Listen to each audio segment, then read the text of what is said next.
Buenos días, compañeros. El día de hoy les hablaremos sobre el tema de la hormona de crecimiento y la prolactina.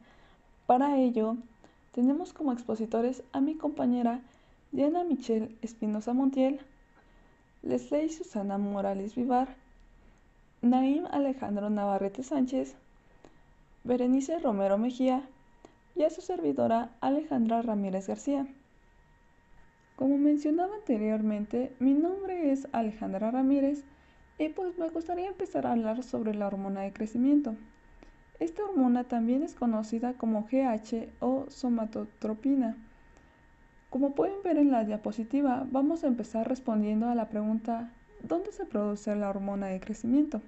Bueno, la hormona de crecimiento se produce en unas células especializadas llamadas células somatotropas, que se encuentran en la hipófisis anterior, también conocida como adenohipófisis, tal como se muestra en la imagen. En el esquema del lado derecho tenemos una ilustración de la conexión entre el hipotálamo y la hipófisis. Las neuronas del hipotálamo descienden y estas se van a conectar con la hipófisis anterior, en donde van a actuar en las células somatotropas. En esta parte vemos a las células somatotropas en detalle. En una superficie hay un receptor llamado receptor D2 que es sensible a la dopamina. Cuando una sustancia, como por ejemplo algún fármaco con efecto inhibidor, se une a este receptor, pues obviamente se va a inhibir la liberación de la hormona de crecimiento y estos fármacos usualmente se usan en ciertos trastornos hormonales. La hormona de crecimiento va a salir de la célula somatotropa y va a entrar al torrente sanguíneo donde va a viajar a diferentes órganos y tejidos del cuerpo, como se pueden ver en los dibujos de abajo. Estos pues van a actuar en diferentes lugares importantes, como lo puede ser el músculo, el cual se estimula la síntesis de proteínas y pues esto va a favorecer al desarrollo muscular. También se puede ir al hígado, donde se va a promover la producción de una sustancia llamada IGF-1, que también tiene efectos en el crecimiento. Puede viajar también a los adipocitos y estas, como ya sabemos, son células grasas que principalmente va a recibir un estímulo de lipólisis, es decir, que se van a quemar las grasas. Y por último tenemos el dibujo de los huesos, que esta va a ser especialmente en los niños y adolescentes, las cuales van a estimular el crecimiento óseo, lo que va a ayudar a que se haya un alargamiento en los huesos largos. En resumen, la hormona de crecimiento se produce en la hipófisis anterior y se regula por señales como la dopamina.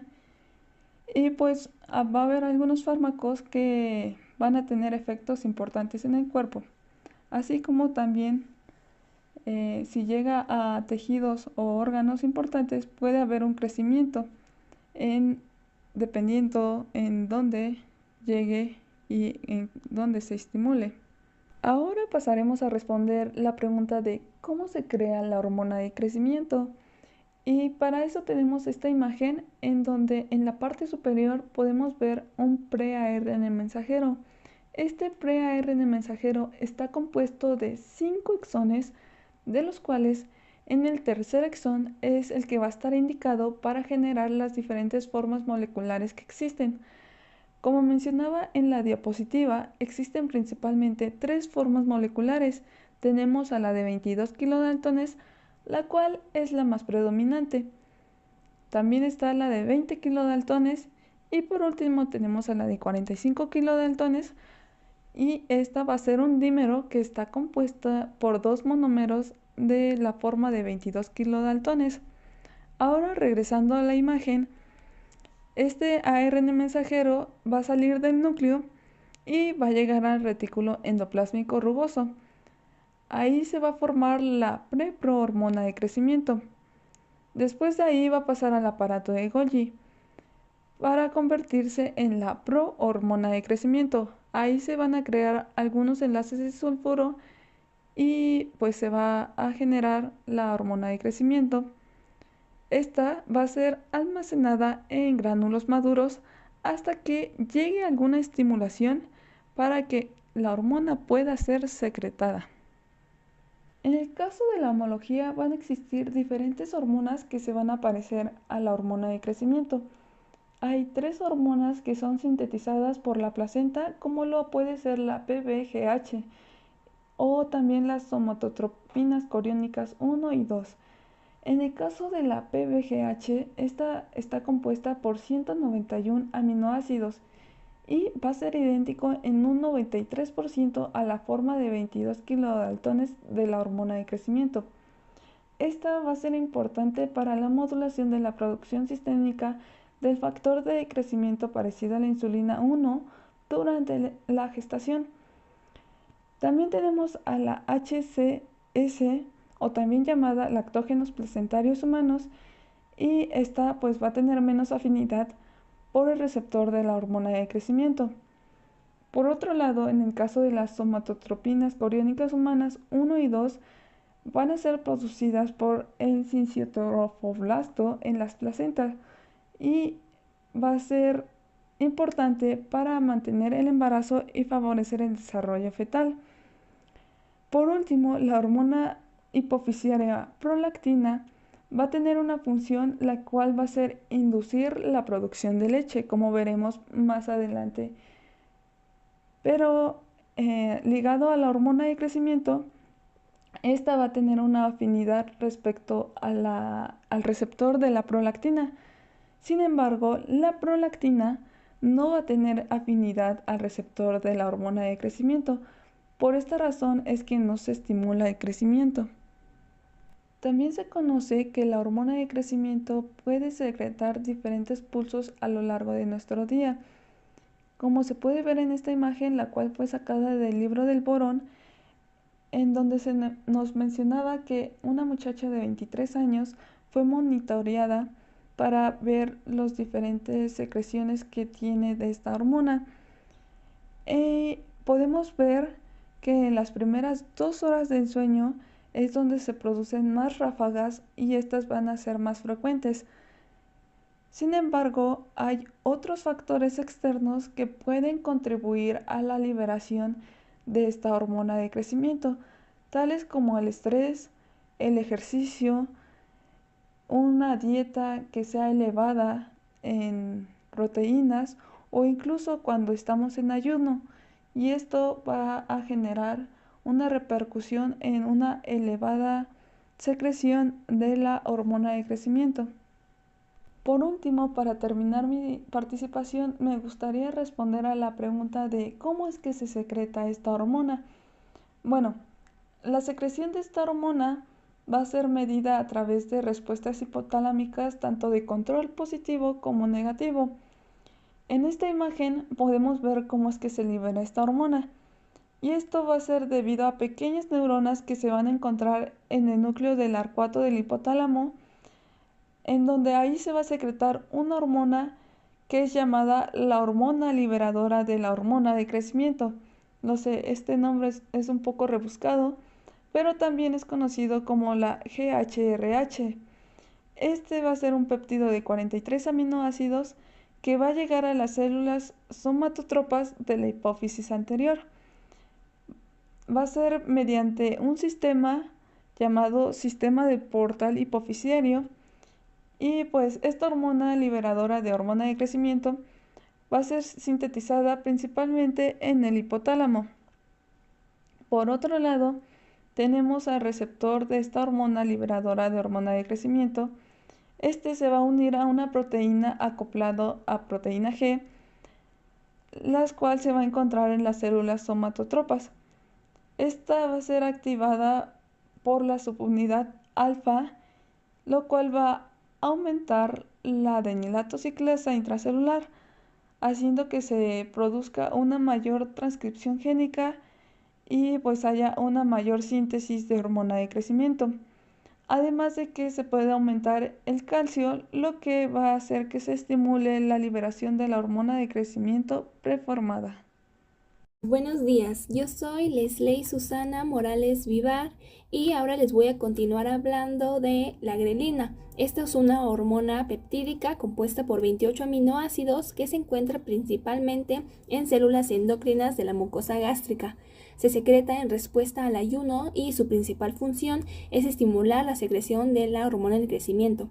Además, participa en la regulación de la masa corporal y el crecimiento lineal. Por otro lado, en el hipotálamo se produce la somatostatina, también conocida como SS. Este es un neuropéptido de 14 aminoácidos que actúa como un inhibidor de la secreción de GH. Sin embargo, la somatostatina no es exclusiva del sistema nervioso central, puesto que también se sintetiza en otras regiones como las células delta de los islotes pancreáticos y en células del tubo digestivo. La somatostatina tiene su efecto al unirse a sus receptores específicos llamados SSTR, que están acoplados a proteínas G del tipo alfa-I. Esta vía inhibe la actividad de la adenilato ciclasa, lo cual disminuye la concentración del AMP cíclico y reduce la entrada de calcio intracelular, por lo que se inhibe la liberación de la hormona del crecimiento. En esta diapositiva podemos ver cómo el eje hormona del crecimiento IGF-1 se autorregula mediante un mecanismo de retroalimentación negativa.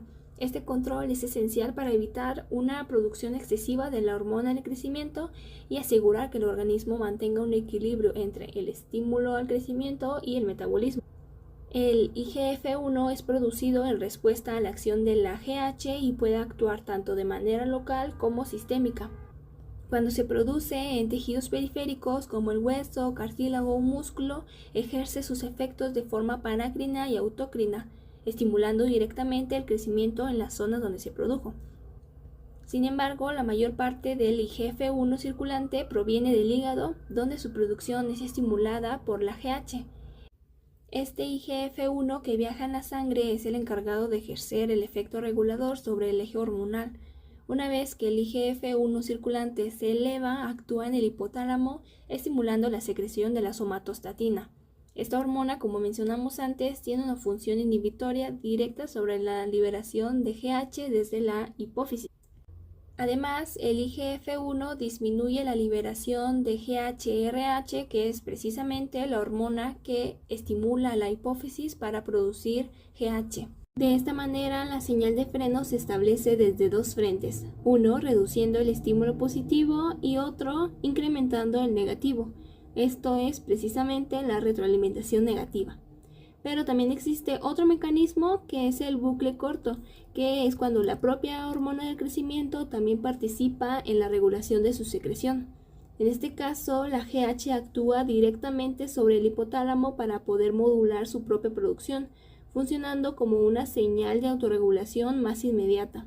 Este doble sistema de retroalimentación es lo que hace que la IGF-1 como la GH misma garantice que el eje se mantenga estable y no se produzcan niveles excesivos de esta hormona. La GH tiene efectos que se dividen en de corto y de largo plazo. Los de corto plazo son llamados metabólicos antiinsulínicos y actúan en sentido opuesto a lo que hace la insulina. Por ejemplo, que la GH estimula la lipólisis en el tejido adiposo, que significa que favorece la degradación de las grasas almacenadas en los adipocitos. Como resultado, se liberan ácidos grasos libres al torrente sanguíneo que pueden ser utilizados como fuente de energía por demás tejidos. Además, la GH dificulta la entrada de la glucosa en células musculares y adiposas, que puede provocar un aumento de la glucosa en sangre, especialmente si la GH está sostenida por mucho tiempo. También va a estimular la gluconeogénesis en el hígado, es decir, la producción de glucosa a partir de fuentes no glucosídicas como los aminoácidos. Efectos combinados contribuyen a una mayor disponibilidad de energía, algo que va a resultar útil en condiciones como de ayuno o en el crecimiento, pero que en exceso puede llevar a condiciones como la resistencia a la insulina. Del otro lado están los de largo plazo, que están más relacionados con el crecimiento y la diferenciación celular. Estos no son ejercidos directamente por la GH, sino que por la IGF-1, que actúa como el mediador. IGF-1 va a estimular el crecimiento tisular en órganos como el hueso y los cartílagos y va a favorecer la proliferación celular, la síntesis de proteínas, la captación de glucosa, funciones en parte con la insulina debido a su similitud estructural. Esta acción mediada asegura que el crecimiento se dé ordenado y localizado, no como una simple respuesta general al aumento de esta. En la imagen que tenemos a la derecha de la diapositiva se ve cómo actúa la GH. Esta se une a su receptor específico en la membrana de la célula blanco y va a provocar un cambio conformacional que va a activar a una proteína llamada JAK2, que es una tirosina sinasa. Esta activación va a hacer que se fosforilen los residuos de tirosina tanto en el receptor como otras proteínas intracelulares, y esto va a llevar a una cascada de señalización que va a llevar a los efectos metabólicos y de crecimiento que estamos viendo. Y aunque sabemos que la IGF-1 es principalmente estimulante en el crecimiento, también puede ejercer otras funciones como la retroalimentación negativa, especialmente por dos vías. Una actuando sobre el hipotálamo, estimulando la liberación de somatostatina, que como mencionamos antes, esta tiene una función inhibitoria directa sobre las células somatotropas de la hipófisis, que son las que producen la GH. Por otro lado, la IGF-1 también va a disminuir la sensibilidad de las mismas células somatotropas a la GHRH, es decir, que va a reducir la capacidad de responder a un estímulo que normalmente provocaría que se estuviera liberando la GH. De este modo, aunque se libere GHRH, la hipófisis se vuelve menos reactiva y la producción de la hormona del crecimiento va a disminuir. Ambos mecanismos convergen en un mismo punto dentro de la célula, que va a ser la inhibición de la adenilato ciclasa. Esta es una enzima que cuando está activa convierte ATP en AMP cíclico, que es una molécula para activar a la proteína quinasa A o la PK, que va a ser responsable de muchos mecanismos que van a terminar en la secreción de GH. Por lo tanto, si bloqueamos a la adenilato ciclasa, se reduce el AMP cíclico, no se activa la PK y se inhibe la liberación hormonal. Este nivel de control permite que haya una regulación más precisa en este sistema, asegurando que los niveles de GH se mantengan en un rango funcional. Como vimos, la IGF-1 es una hormona que está muy relacionada con el crecimiento corporal. Su concentración plasmática se relaciona estrechamente con la velocidad del crecimiento, especialmente a partir de la infancia tardía y la pubertad. En la infancia vemos un crecimiento muy acelerado pese a que los niveles de la IGF-1 todavía son bajos. Esto sugiere que existen otros factores que pueden promover el crecimiento en esta etapa, como la IGF-2 o la insulina. No es hasta los 3 o 4 años de vida donde estos comienzan a ser los principales reguladores del crecimiento. Sus niveles aumentan tanto hasta alcanzar un punto máximo durante la pubertad, donde ocurre algo llamado estirón puberal, que es el periodo de mayor velocidad en el crecimiento y justo coincide con los niveles más altos de IGF-1 en plasma. En la vida adulta, la velocidad de crecimiento disminuye casi por completo. Sin embargo, tanto la GH como la IGF-1 siguen presentes, pero realizando otras funciones como mantener la masa muscular y reducir la grasa corporal. En la diapositiva vemos un gráfico que representa con la curva roja la concentración media de IGF-1 en sangre en mujeres y la curva marrón que representa la velocidad de crecimiento en altura en centímetros por año. Ambas curvas siguen un patrón paralelo durante la pubertad y divergen en la infancia temprana y en la adultez. Su producción depende de la hormona del crecimiento y está influenciada por factores nutricionales, hormonales y sexuales. Y ya en la edad adulta los niveles de IGF-1 disminuyen y con ello también el crecimiento. Yo soy Diana Michelle Espinosa Montiel y les hablaré sobre qué otras influencias endocrinas estimulan el crecimiento. Si bien es cierto que el factor de crecimiento insulínico tipo 1 es el principal estimulante de la GH, existen otras influencias, comenzando por las hormonas tiroideas, como la triiodotironina o T3 y la tiroxina o T4, que son imprescindibles para el desarrollo normal del esqueleto durante la infancia y durante la adolescencia. Estas hormonas aumentan la velocidad del metabolismo celular, lo cual favorece la proliferación y diferenciación de los condrocitos en las placas de crecimiento, así como la activación de la osteogénesis.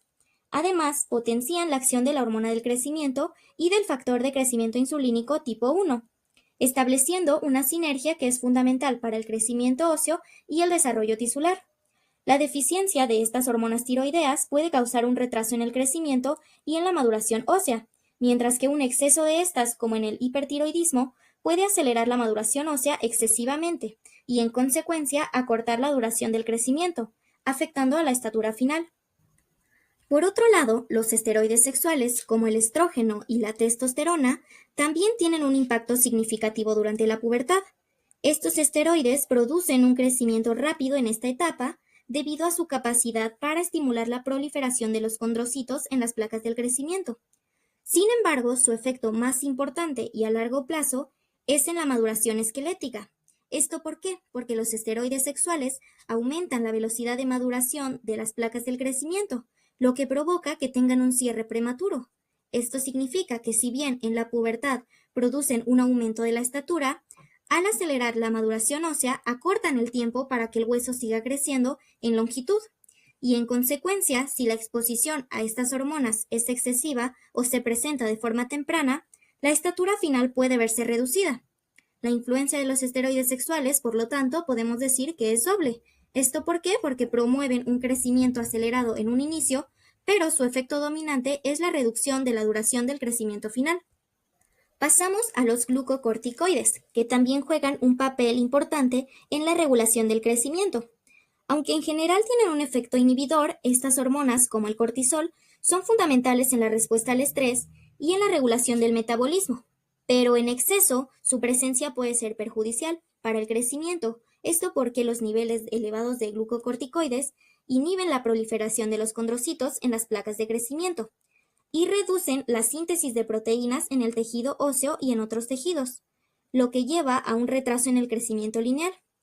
Además, estos niveles elevados pueden causar osteoporosis y retrasar la maduración ósea. Por ello, en condiciones como el síndrome de Cushing, donde hay un exceso de glucocorticoides, los niños pueden presentar retraso en el crecimiento, estatura por debajo de lo esperado y maduración esquelética alterada. Por último, la insulina, que aunque normalmente la asociamos con el control de la glucosa, esta hormona desempeña un papel fundamental como factor de crecimiento, especialmente durante el desarrollo intrauterino. En mujeres diabéticas con niveles elevados de glucosa, el feto responde produciendo más insulina, lo que provoca un crecimiento excesivo conocido como macrosomía fetal, con riesgos importantes durante el parto. Por otro lado, los bebés que nacen sin páncreas o con defectos en el receptor de insulina presentan bajo peso y talla reducida, confirmando así que la insulina actúa directamente como hormona de crecimiento a través de su receptor. La deficiencia grave de insulina produce un marcado efecto catabólico, que está asociado a la pérdida de masa corporal magra, tanto en niños como en adultos. En la infancia, esta falta de insulina, como ocurre en la diabetes tipo 1 no tratada, conduce a un estado catabólico con pérdida de masa muscular y retraso en el crecimiento. En conjunto, podemos decir que las hormonas tiroideas, los esteroides sexuales, la insulina y los glucocorticoides forman un sistema hormonal integrado que regula y modula el crecimiento desde etapas tempranas hasta la madurez.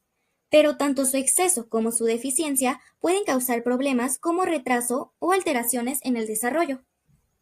Ahora bien, el sistema musculoesquelético es el principal tejido que responde al eje hormonal GH-RH, GH y GF1.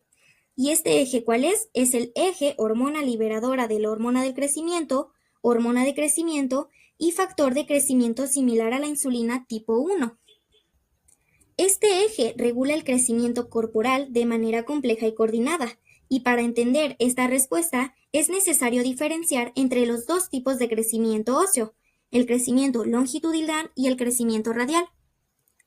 El crecimiento longitudinal se da principalmente en las placas epifisarias, donde ocurre una secuencia ordenada de eventos. Primero, los condrocitos se multiplican.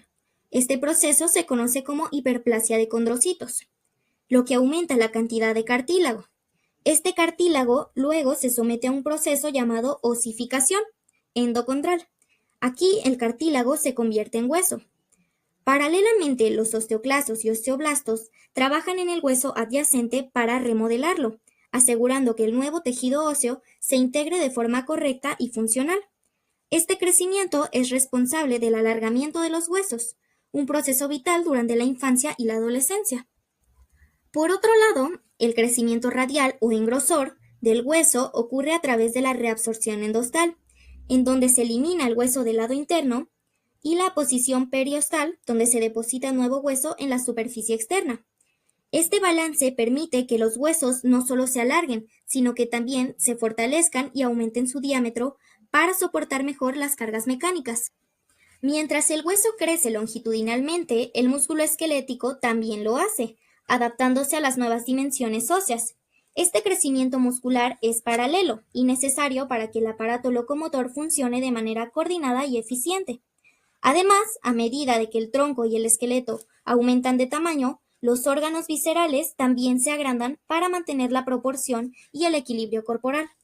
Es importante mencionar que este proceso no ocurre de forma aislada, ya que hay múltiples factores de crecimiento que influyen en el desarrollo del sistema musculoesquelético, como el factor de crecimiento nervioso, el factor de crecimiento fibroblástico, el factor angiogénico, el factor de crecimiento del endotelio vascular, el factor de crecimiento epidérmico y el factor de crecimiento de los hepatocitos. Todos estos contribuyen a la proliferación celular, a la formación de vasos sanguíneos y a la regeneración tisular, apoyando así el crecimiento estructural. El eje GH-RH-GH y GF1 actúa de manera central en este sistema. La GH-RH del hipotálamo estimula la liberación pulsátil de GH en la hipófisis, y la GH a su vez induce la producción de IGF-1 en el hígado y en tejidos periféricos. Y ese IGF-1 es el mediador clave que promueve la proliferación de condrocitos, la síntesis de matriz ósea y la hipertrofia muscular. Sin esta regulación hormonal, el crecimiento musculoesquelético sería deficiente o desorganizado y podría dar lugar a trastornos de talla baja o debilidad estructural. En resumen, el crecimiento del sistema musculoesquelético es un proceso dinámico y coordinado que depende del eje GH-RH, GH y GF1 y de otros factores locales y sistémicos. Solo gracias a esta red de señales en el cuerpo puede aumentar su tamaño, su fuerza y su funcionalidad de manera armónica y saludable. Ahora que ya conocemos qué es la GH, es importante decir qué pasa cuando se tiene una cantidad alterada de GH.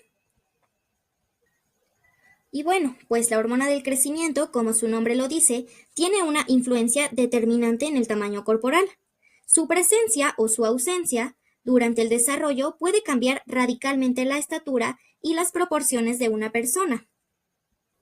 Cuando esta hormona se secreta en exceso durante la infancia, da lugar al gigantismo. Y un ejemplo impresionante es el del gigante de Alton, quien padeció un tumor hipofisiario que producía grandes cantidades de GH desde una edad temprana, y como consecuencia, su estatura superó los 2,70 metros. Este crecimiento desmesurado no solo afecta a la altura, sino también al metabolismo, a la función cardiovascular y a la estructura ósea. Además, los pacientes con gigantismo pueden experimentar dolores articulares, debilidad muscular, problemas visuales por comprensión del nervio óptico y un aumento del riesgo de enfermedades cardíacas, y esto se debe al esfuerzo que supone mantener un cuerpo tan grande. Además, el crecimiento rápido y descontrolado puede provocar deformidades esqueléticas y dificultad para moverse. Por otro lado, cuando la GH es deficiente en la infancia, se desarrolla lo que se conoce como enanismo hipofisario. Este es el caso de Tom Thumb, que es un caso emblemático. Debido a un déficit de GH, alcanzó una estatura adulta de apenas 1 metro. Es importante destacar que estos niños nacen con un tamaño normal, pero alrededor de los 2 a 3 años, el crecimiento comienza a desacelerarse en comparación con otros niños. A diferencia de otros tipos de enanismo, como el acondroplástico, en el enanismo hipofisario las proporciones corporales son normales, lo que cambia es la talla. Sin tratamiento, los niños permanecen con una baja estatura, pero con inteligencia, movilidad y desarrollo social completamente normales. Ahora bien, si el exceso de GH aparece después de la pubertad, cuando las placas epifisarias ya están cerradas, el cuerpo ya no crece en altura, pero sí crece en grosor, y esto da lugar a una condición llamada agromegalia. La palabra agromegalia proviene del griego acron, que significa extremidad, y megas, que significa grande. Y a diferencia del gigantismo que vimos en primer lugar, en la agromegalia no hay aumento de estatura, pero sí un crecimiento exagerado de manos, pies, mandíbula, nariz, orejas y lengua.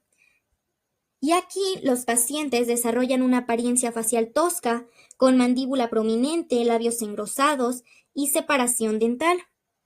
Ellos también pueden sufrir una sudoración excesiva, dolores articulares, síndrome del túnel carpiano, fatiga, apnea del sueño y agrandamiento de órganos internos, como el corazón, el hígado y el intestino.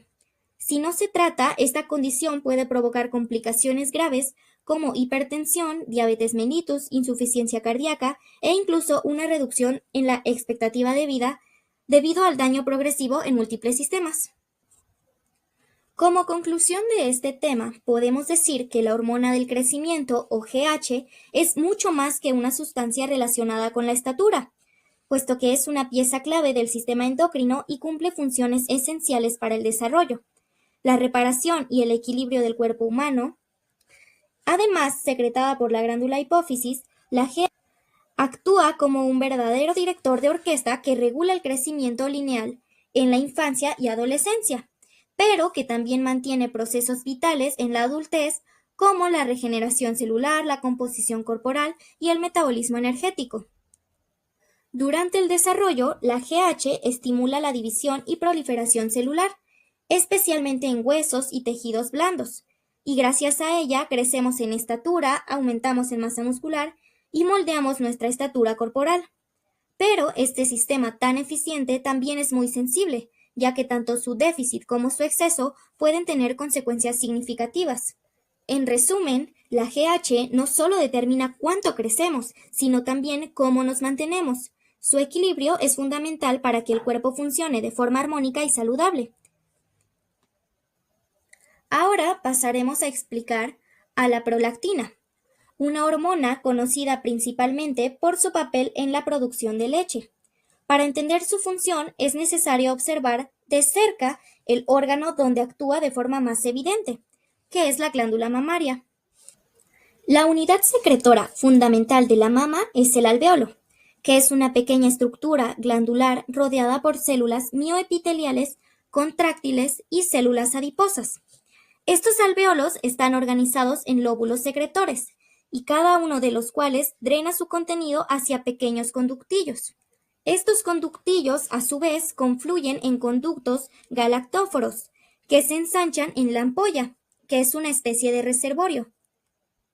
Y finalmente, las secreciones producidas, que es principalmente leche, son transportadas al exterior a través de estos conductos. En la imagen se muestra el diseño anatómico que les acabo de mencionar sobre la mama. Durante la pubertad, el desarrollo mamario es estimulado por los estrógenos, que promueven el crecimiento de los conductos, y por la progesterona, que estimula la maduración del tejido glandular. Pero el desarrollo estructural no es suficiente para que la mama funcione como glándula secretora.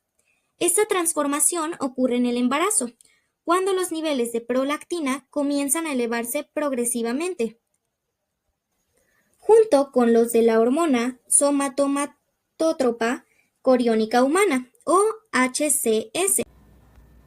Ahora voy a hablar yo, Naim Alejandro Navarrete Sánchez. Durante el embarazo y la lactancia, diversas hormonas actúan de manera coordinada sobre la glándula mamaria, lo que permite su desarrollo e iniciar la producción de leche y garantizar su eyección. Como vemos en la tabla, estas hormonas se agrupan según su función en cuanto a si son mamogénicas, lactogénicas, galactocinéticas y galactopoyéticas. Las hormonas mamogénicas promueven el crecimiento y la proliferación celular de la glándula mamaria. Dentro de esta categoría, el crecimiento lóbulo-alveolar está estimulado por estrógenos, hormona de crecimiento, cortisol, prolactina y posiblemente relaxina. Este crecimiento permite el desarrollo de los alvéolos, que son estructuras responsables de sintetizar la leche. Por otro lado, hay un desarrollo de conductos por donde será transportada la leche hacia el pezón, lo cual es promovido por estrógenos, hormona del crecimiento, cortisol y relaxina. Una vez que la glándula está desarrollada, las hormonas lactogénicas inducen el inicio de la producción de leche a través de las células alveolares, la principal hormona responsable de este proceso es la prolactina. La disminución de los niveles de estrógeno y progesterona tras el parto es un factor clave que elimina la inhibición de la prolactina, lo que permite que la lactogénesis comience efectivamente. Por su parte, las hormonas galactocinéticas facilitan la expulsión de la leche al promover la contracción de las células mioepiteliales, que estas son las que rodean los alvéolos. En este mecanismo, la oxitocina, como veremos más adelante, juega un papel importante. Finalmente, las hormonas galactopoyéticas son las responsables de mantener la producción de leche una vez que ésta ya se ha establecido.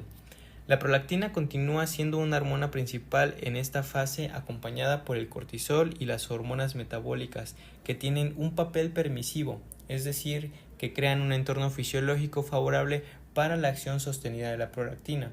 En conjunto, estas hormonas aseguran una transición ordenada desde el desarrollo mamario durante el embarazo hasta una lactancia materna eficaz, regulando de forma precisa la producción y liberación de leche en respuesta a las necesidades del recién nacido. La prolactina es una hormona polipeptídica sintetizada en las células lactótropas ubicadas en la adenohipófisis. Es la hormona lactogénica clásica y tiene una similitud estructural con la hormona de crecimiento. Algo importante de mencionar es que la dopamina estimula a las células somatótropas para que se secrete hormona de crecimiento, pero el efecto de la prolactina es inhibiendo su secreción. La prolactina se une a receptores asociados a tirosinasa que están presentes en tejidos como las mamas, ovarios e hígado, y tiene diferentes efectos sobre las glándulas mamarias, como por ejemplo el efecto mamogénico, que es el inicio del crecimiento mamario, el efecto lactogénico, que es la producción de leche, y el efecto galactopoyético, que es el mantenimiento de la producción de leche. El descenso bruto de niveles de estrógeno y progesterona es el que nos ayuda a que estos procesos se puedan lograr. La oxitocina es una hormona clave en el reflejo de eyección láctea, ya que actúa directamente sobre las células mioepiteliales que rodean los alvéolos mamarios, lo que induce a su contracción para facilitar la salida de la leche. Esta respuesta galactocinética se desencadena tras la succión del pezón, la cual estimula terminaciones nerviosas que envían señales al hipotálamo. Como consecuencia, la oxitocina es liberada desde la neurohipófisis y transportada por vía sistémica hasta la glándula mamaria, donde su acción permite la expulsión coordinada de la leche hacia los conductos galactóforos y finalmente hacia el exterior. El reflejo neuroendocrino de la lactancia se activa mediante la succión del pezón, que genera un estímulo sensorial transmitido al hipotálamo a través de la médula espinal. Este estímulo tiene múltiples efectos coordinados. Por un lado, inhibe la secreción de dopamina en el núcleo arcuato, permitiendo la liberación de prolactina desde la adenohipófisis, necesaria para la síntesis de leche. Por otro lado, estimula los núcleos paraventriculares y supraóptico, lo que promueve la liberación de oxitocina desde la neurohipófisis. Esta oxitocina, una vez en circulación, actúa sobre la glándula mamaria para facilitar la eyección de leche, integrando así la producción y liberación láctea. Además, este mismo circuito suprime la liberación de la hormona liberadora de gonadotropinas, lo que contribuye a la anovulación durante la lactancia. La prolactina promueve la lactogénesis a través de dos fases. La fase de preparación o lactogénesis 1, que ocurre durante el embarazo aproximadamente entre las semanas 16 y 22, y en esta etapa los niveles de progesterona, estrógenos y prolactina son altos. Aunque la glándula mamaria ya está lista para producir leche, la progesterona inhibe la secreción activa al mantener la leche en una etapa de acumulación y preparación. Esta fase es una continuación del desarrollo mamario mamogénesis y permite que los alvéolos se diferencien y empiecen a sintetizar componentes de la leche, aunque ésta aún no sea liberada en grandes cantidades. La segunda fase o la fase de secreción comienza entre las 24 y 72 horas después del parto. En esta fase, los niveles de progesterona y estrógenos disminuyen drásticamente tras la expulsión de la placenta, lo que permite que la prolactina, cuyos niveles se mantienen elevados. Mi nombre es Berenice Romero Mejía y a continuación explicaré los 5 mecanismos de secreción en la célula alveolar epitelial. Hago énfasis en el primer mecanismo, que es por la vía secretora, debido a que es dependiente de la prolactina, pues esta es la encargada de la estimulación y regulación de la síntesis y secreción de proteínas como la lactoalbúmina y caseína, y también de azúcares, principalmente la lactosa. Estos componentes son sintetizados en el retículo endoplásmico para posteriormente ser modificados en el aparato de Golgi. Luego se empacan en vesículas que se desplazan hacia la membrana apical de la célula, donde se llevará a cabo la exocitosis. La prolactina lleva a cabo esta función a través de la activación de genes en el núcleo de las células alveolares para que se produzcan caseína y lactoalbúmina. La caseína es la principal proteína estructural de la leche y la lactoalbúmina es quien regula la síntesis de la lactosa. Además, la función de estas proteínas no es solo aportar nutrientes al lactante, sino que también promueven la formación de vesículas secretoras, las cuales deben viajar a la membrana apical para finalmente expulsar su contenido a la luz alveolar. La prolactina también estimula la producción de lactosa en el aparato de Golgi. Este azúcar tiene una importancia osmótica ya que atrae agua hacia la vesícula secretora, lo que contribuye al alto contenido acuoso de la leche. Y bueno, las otras vías no dependen de la prolactina, sino que utilizan otros mecanismos. Por ejemplo, la segunda vía depende más de receptores e inmunidad pasiva. Captura inmunoglobulinas maternas como la IgA mediante endocitosis mediada por receptores. Y estas vesículas se transportan hasta la membrana apical para realizar el proceso de exocitosis. La vía lipídica utiliza ácidos grasos para formar gotas lipídicas en el citoplasma. Estas se desplazan hacia la membrana apical, donde serán secretadas y van a quedar rodeadas de una bicapa lipídica, formando los glóbulos grasos de la leche. Y las últimas dos vías son procesos dependientes de gradientes osmóticos y de permeabilidad. Estas tampoco son reguladas por la prolactina. Ya que vimos las diferentes formas de secreción de los componentes de la leche, comprendimos mejor el papel de la prolactina. Sin embargo, cuando sus niveles aumentan de forma anormal en sangre fuera de condiciones fisiológicas, como el embarazo o la lactancia, hablamos de un trastorno endocrino llamado hiperprolactinemia. Esta condición no solo afecta la producción de leche, sino que también puede afectar el eje hormonal reproductivo, ocasionando anovulación, es decir, los ovarios no serán capaces de liberar un óvulo maduro durante el ciclo menstrual. También se pueden producir alteraciones menstruales o infertilidad. Recordemos que la dopamina es quien inhibe la secreción de prolactina desde la hipófisis. Por lo tanto, si la dopamina disminuye, la prolactina aumenta, lo que estimula la secreción de leche. A su vez, la prolactina inhibe la hormona liberadora de gonadotropinas, que en la imagen se representa de color morado. Esto reduce los niveles de dos hormonas, la folicoestimulante y la luteinizante, generando como principal manifestación la anovulación.